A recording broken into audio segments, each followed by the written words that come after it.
Well, the Jacob Zuma Foundation says former President Jacob Zuma has turned to the Gauteng High Court in Pretoria to declare the president's appointment of Chief Justice Raymond Zondo unconstitutional and have it reviewed and set aside.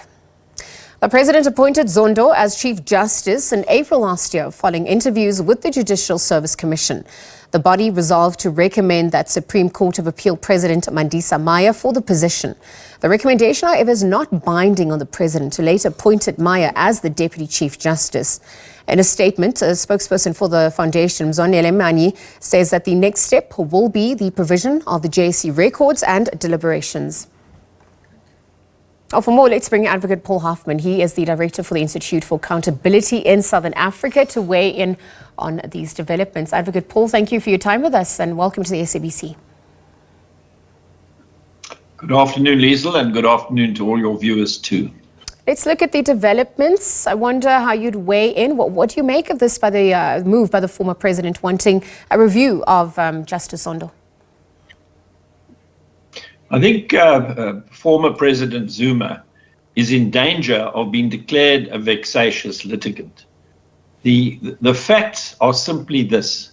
A short list is presented to the president every time that the Judicial Service Commission has to make a recommendation to him, and it is then up to the president to make a reasonable decision, a rational decision on the list that is given to him. What he did on this occasion was to promote the then Deputy Chief Justice to the rank of Chief Justice over the leader of the Supreme Court of Appeal, and shortly after that he appointed the leader of the Supreme Court of Appeal to become Deputy Chief Justice. To suggest that that is irrational is to push the bounds of the law beyond breaking point. Mr. Zuma is not seeking legal redress in this review application that he has, in such an ill-considered way, started. What he's doing is using the courts to play ANC politics, and the courts have already indicated that they're tired of it, and it's going to get worse. Thank you for those sentiments. On the back of you alluding to the former president being in danger of being a vexatious litigant, I wonder, in your opinion, if this is just another attack then against the president, as we also saw in the private prosecution bid. Ultimately, also, what impact does this have on the judiciary in South Africa at large? Yes, I don't think that the judiciary at large will be impacted in any way, because the judiciary will see this antic for what it is. The idea of proving irrationality, which is a very low threshold, is behind the unhappiness of Mr. Zuma with what happened in the Zondo Commission of Inquiry. So what he is doing, in effect, is helping those who have been identified as involved in state capture in the Zondo Commission of Inquiry by casting aspersions upon the credibility and objectivity of the findings that were made in that commission, which goes dead against the ANC's policy, which has been to accept the report of the Zondo Commission of Inquiry and to implement the recommendations that have been made. So what we are witnessing in this application is the battle between the various factions in the ANC coming back to court in the form of a review application that has no merit, in my view. What happens next? Perhaps you can help us outline. We saw the foundation saying that there's going to be the compulsory provision by the JSC and President Cyril Ramaphosa of the records of the proceedings. Help us understand that. And for those who are not privy to the role of the JSC, perhaps you could also make that clear as we assess their role in relation to what's unfolded.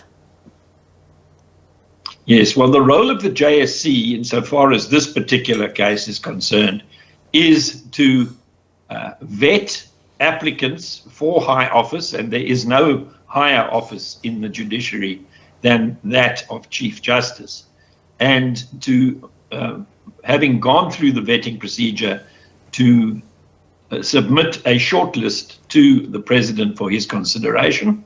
And the president then has to bring an objective mind to bear on whether to appoint number one or another on that shortlist. In this case, he chose the existing Deputy Chief Justice to become the Chief Justice, which is continuity in action. And he also chose to appoint the person favored by the Judicial Service Commission, Judge Meyer, as the Deputy Chief Justice. So the progression is pretty obvious, and it is likely that when Chief Justice Zondo retires, he will be succeeded by his deputy, who is Chief Justice Meyer. Now, with this application to court to review the decision made by President Ramaphosa, the onus is upon Mr. Zuma to prove that no legitimate purpose of government was served by the decision to appoint Zondo instead of Meyer.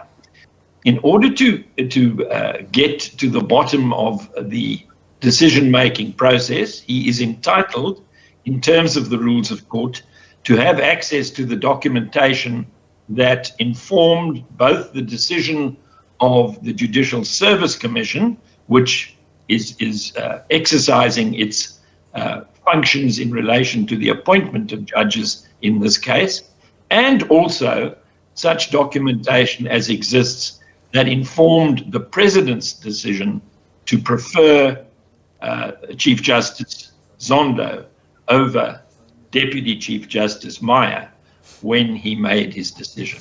So when that record is available, Mr. Zuma is entitled to supplement his founding papers in which he has made this claim of irrational decision-making against President Ramaphosa.